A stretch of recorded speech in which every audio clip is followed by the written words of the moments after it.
enjoyable in life, number one on the list, I want you to enjoy your spirit. Na-enjoy niyo ba ang spirit niyo? Amen. Gusto ko yung spirit ko na so in love with Jesus.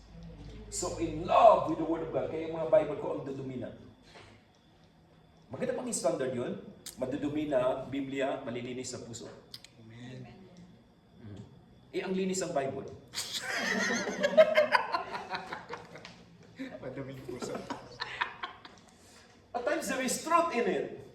Yes. Grabe. Kasi nga hindi ko makain. Kaya sabi ng Word of God, di ba, man shall not live by bread alone, but by every word that comes from the mouth of God.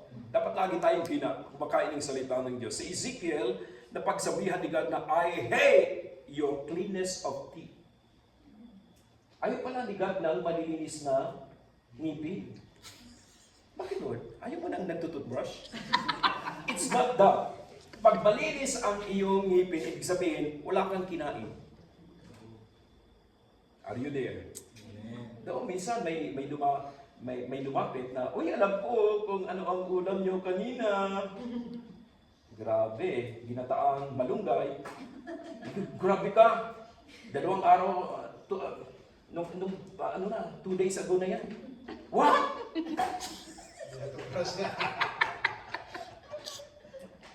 But ibig sabihin ng cleanness of teeth, wala kang kinain. So ang gusto ni God, lagi tayong may kinakain. Lagi tayong may ninunguya. Are you there? Amen. Buti pa yung baka, yung doktor, hindi ko pa veterinarian. Kailan ko ng doktor? Okay, confirmation. Baka, ano pa, yung goat. Ay, meron ng compartments ang stomach. Okay. Now, they call it na the cod. Di ba yung mga grass. Then, ando na sa ngipin. Then, nguya, and then, lulunukin. Pero hindi lahat ay pumapasok sa stomach and to the small intestine, to the large intestine. Ganun yun. But then, ang iba ay nalagay doon sa compartments sa stomach. Then, ay grabe, may rep pala sila doon. Then, kung paano nila gagawa yun, nahuhukay nila ulit yun. Ibabalik ulit sa ngipin. Then, they call it you masticate. Masticate the Word of God. Masticate the cod. Ibig sabihin talagang binubulay-bulay. Sa ibang translation, dinidili-dili ang salita ng Diyos. Amen? Amen. Hallelujah. Okay, even just one word. Kaya gusto ko, Lord God, thank you Lord. Sakay naman tayo ng victory liner. Yes! I'm victorious in Christ. O, di ba? Hallelujah. Gusto mo magpartas? Okay, Lord God. Okay, I part ways with the devil. Get out in Jesus' name. Amen, amen. Amen. Hallelujah. Praise the Lord, praise the Lord. Is Mount Zion on the sides of the north, the city of the great King. Thank you, Lord, for the solid north. Weird. But I can relate. May Word of God dyan. Amen. Amen ba? Amen. Oh. Isa para tayong mga baliw. Pero yan ang gusto ni God. Na kapag sobra yung joy, sobra yung... Grabe. Talking about joy. Amen. Are we joyful? Amen. Pero ayaw ko naman ng overjoy. Madami niyan sa Mandaluyong. Sa loob. Grabe. Kasi naman ni God na tayo ay sumasaya. Amen ba? Sa nangyayari sa mga bansa ngayon, nag-aaway-away, hala na, sumali pa si North Korea, sumali pa ito, kung nakisaw-saw na. And these are all found in Psalms chapter 2. All of the nations of the earth are devising evil to go to war with each other. But the God in the heavens just laughed. Tumatawa ng sigaw. Yes, Lord, alam ko, Lord, na tumatawag ko kayo. Pero Lord God, please, pabukas na ng channel ng Amen. Whatever channel. Amen. Para makarating sa ating mga gasolina in Jesus' name. Amen. Amen ba? Strait of Hormuz. Strait of Hormuz. In Jesus' name. Thank you, Lord God. Dapat yun ang mga declaration natin ngayon in Jesus' name. Amen? Okay, nagtaasan na lahat ng mga bilihin, mataas din ating mga faith.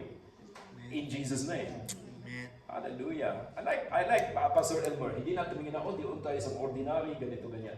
Sabi, doon tayo sa may CR. Yes, I agree. Gusto ko rin yan.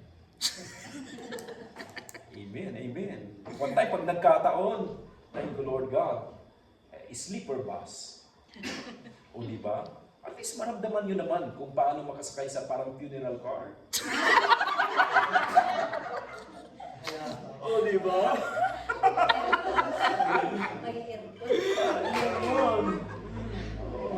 Kaya nga, I tell you, ang daming karanasan. Now, this is very practical. My mom is an intercessor. Pagkasama ko siya, bumabiyahe kami from Sorsogon to Metro Manila. We don't care. Lord, nung una ako pupunta ng Manila, okay? Tipid. Okay? Pero, kahit na ordinary bus, ang nakasakay dito ay anak ng Diyos. Hallelujah. Mamaya, gumigewang yung bus. Parang may sira yata. Okay. Tumingin din ako sa driver. Ang bus ba may sira o yung driver? Sine-check ko. Mamaya baka nakakatulog-tulog eh. Oo. Di ba? Natikman nyo ba? Di ba? Dito lang yung bibili sa Baguio on this part of the north. Yung ratan. Grabe. Mas ano pa yung isa kesa sa kalamansi? Pag kinain mo yun talagang gising. Sa sobrang asin. Yun. Okay. Now, kung tingnan mo, okay, wala namang sira ang driver, pero may sira yata ang bus. Pero inaantok ako, in the name of Jesus. Lord, thank you God, all is well. At sabi ng utak ko, hindi, ma-aksidente kayo, ganito, ganyan. Hindi, may anak ng Diyos dito. O di ba? Amen. Pagising ko, chinek ko, nasa langit na ba ako? Praise God! Andito na ako sa Baguio! Hallelujah! Ang saya lang talaga. Di ba? Everywhere we go, amen, and make this declaration, whatever I do, I prosper. Whatever I touch, I prosper. Whatever I purpose and plan to do, I prosper. In the name of Jesus. Grabe. Favorite ko yun, nung napunta ako ng Macau, Pastor, ititreat ka namin ng ng masasarap dito na pagkain. Nakikita mo, oo nga, grabe. Umiilaw-ilaw pa yung mga pagkain, talagang grabe yung Praise God, okay. Ano kaya mga gusto mo? Parang, masarap to, masarap to. Hala, Pastor, lahat ng tinuro mo, yun na yun. Okay, sige, kainin. Stop ko na. Ang dami ko lang naturo. Hallelujah. Pero alam niyo, lahat ng mga nag-treat sa akin ng gano'n, by the grace of God, ngayon, puro na sila pastor. Wow. Amen. Amen. Kaya, imbes na simple lang yung mga invitation ko, mas dumami. Praise the Lord. I'm covering churches sa Busan, South Korea. Hallelujah. Sabi ko, I'm very excited sa invitation niyo because I'm excited. Paano ba makarating dyan? Gusto kong maranasan totoo ang train to Busan. Hindi ka saya. Amen. Amen. I pray in the name of Jesus. Amen. When you serve the Lord, at talagang, lalo na, when we serve God in reading His Word, and in doing His Word, and doing His will, grabe. Ipaparanas sa iyo ng Lord. Masaya. Ang sarap talagang mabuhay. Amen. You will be going places. Yeah. Amen. Because you are willing and obedient, you will eat the best of the land. In the name of Jesus. So before I end, this is an encouragement. Is an encouragement. Always go back to the Word. Pag ako ay nakaramdam na parang naghihina ako, nalulupay-pay, Ma! I'm so tired, Ma! And my mom will answer, God, go back to the Word. Go back to prayer. Go back to God's presence. Yan. Mamaya umiiyak na. Praise the Lord. Matapos ng iyak, mamaya tumatawa na. Di ba parang buang? Ganun sa presensya ni God, right? Amen. Grabe. Sabi nila, Sabi nila, grabe ang lungkot-lungkot kasi iniwan ng boyfriend. Amen. Pero panay ang kanta, the joy of the Lord. Amen. Amen. Kaya yung mga nagtitake ng exam, mga never let it. never let me down. O di makanta yun. Thank you, God. You will never put me down in Jesus' name. I can tell you, story after story, nalalagay tayo sa alanganin. Grabe. Amen. Yung church namin sa Sorsogon, there was a time na kami ang puntahan. Dahil andun lahat ng mga gamit. Okay, papagamit sa mga churches din. Gathering. Okay, fine. Ang speaker sa park ng Sorsogon City, si Brother Eddie Villanueva, Eddie big time. Pero lahat ng mga gamit yun galing sa church namin by the grace of God. Pero nung andun na, nang magsimula na, ay matindi. Problemado ang chairman namin ng Sorsogon. Bakit? Nakatanggap ng news, hindi na matutuloy si Brother Eddie Villanueva. Gab, hindi rin ako handa. Pwede ikaw na. Grabe, pagkatapos ng lahat. Grabe, hindi rin ako handa. Ito ganyan. But you know what? I know my spirit is prepared. Amen. Hallelujah. Amen. Okay. Handa ako eh. Dahil kung Bible, may Bible ako. Ay gawain yun, di ba? May notes ako dyan. Okay. At so paglagay ko ng notes, paglagay ko dyan, siguro mga 500 people doon sa Sorsogon Park. Umulan ka mo. Tumulog doon sa, yung notes ko lahat na bura. Grabe, anong gagawin mo? Pero ang mga tao ayaw pa umalis, masaya na sana ako. Para hindi na matuloy mag-preach. Pero pag umalis, kinuha mga payo, okay pa, makikinig. Na I preach from the heart. Amen ba? Amen. Sometimes na may mga ganyan mga situation. Amen. At blessing yun. Kaya yung love gift para kay Brother Eddie, napunta sa akin. Wow. May love na, may gift pa. 6 digits, basta. Oh! Amen. Grabe. Sama-sama lang ako sa mga missionary, pumunta ng Thailand. Lahat ng missionary, buong Thailand, andun sa capital, Bangkok. Okay, fine. Andun din ako, umattend ako. Kasi mga kaibigang mga missionary. Aba, I'm excited kasi ang speaker ay galing sa Brazil or Argentina, basta from South America. Ang problem kamo pagdating sa South Korea na whole, pinabalik ng South America. Nanginginig na yung director yung nagpapa-training. At yun. I don't know kung sino ang lumapit sa akin, Pastor. I've heard na baka may extra ka dyan ng mga message. Isip ko, dala ko talaga ang mga notes ko. Yun. 3 days akong nagturo sa mission gathering. Grabe. Hindi, lahat ulit ng love gift nung taga-Brazil ay napunta sa akin. Amen. Pati kasi malaking mama pala talaga yun.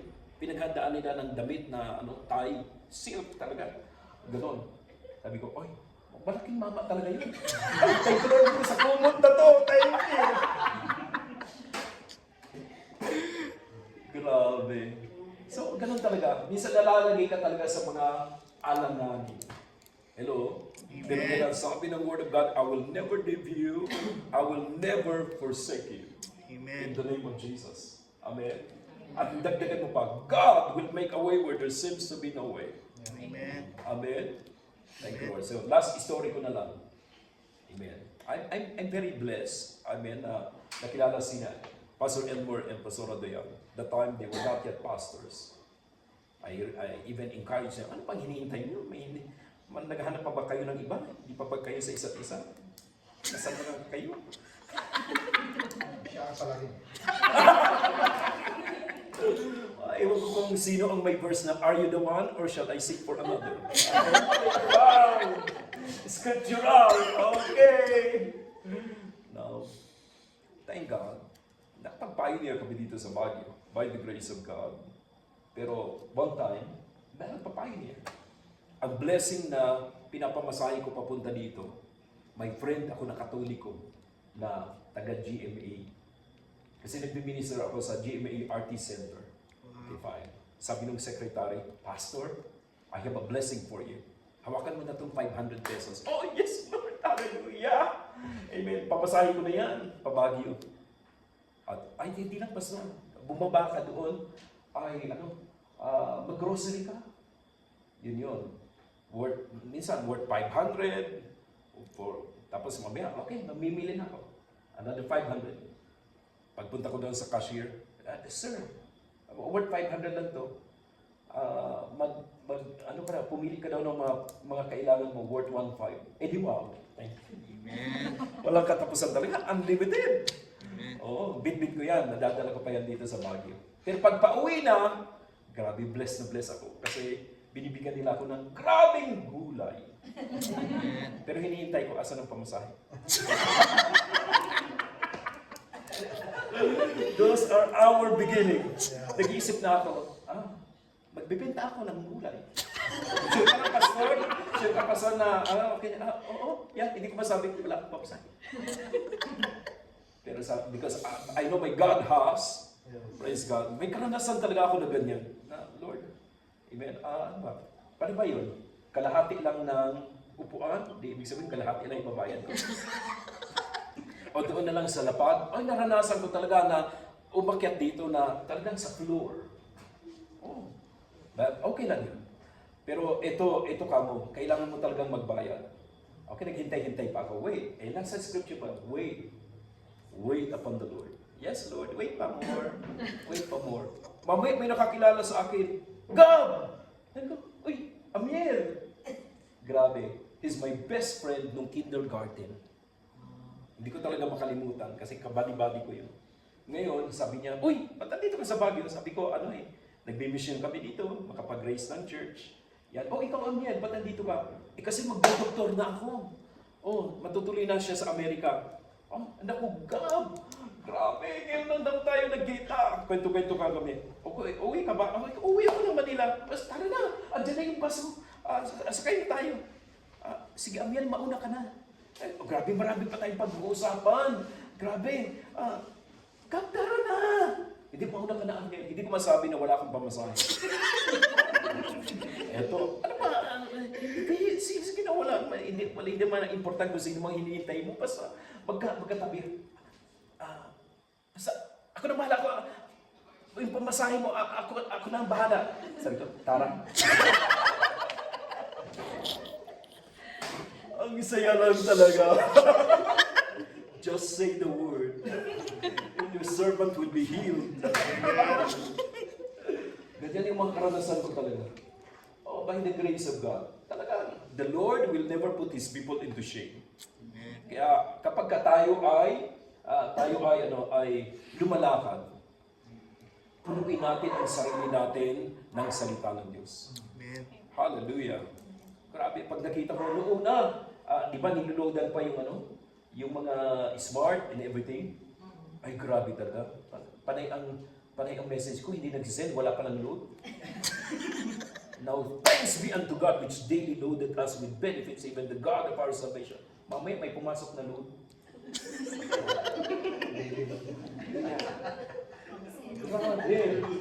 Just speak the word. Speak the word in Jesus' name. Sa pagsiserve sa word, mamaya, nagninong ako sa isang kasalan, tapos mamaya pag uwi, okay, goodbye, bye-bye, ninong, everything. Hindi na makalakad yung isa kong, dinadrag ko na siya. Talaga, Andun ako sa Cubao. Lord, okay, number 1, sisigaw. Number 2, okay, hindi. Lord, in Jesus' name, makakalakad ulit ako. Give me direction, Lord. Massage. Ito. Sabi doon sa Pinoy Hilot, ay sir, hindi yan basta-masahe lang. Full body yan. Ito ganyan.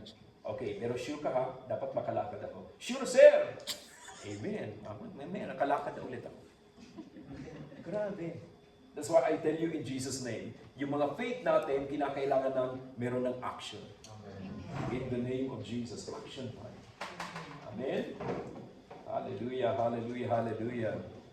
Amen. Ako, dumating, isang oras pa rin. Amen, amen, amen. Let's go. Thank the Lord God. You know, bakit ako ay naging ganito? Because I serve a happy God. Amen. I'll be honest enough na nagigising ako sa gabi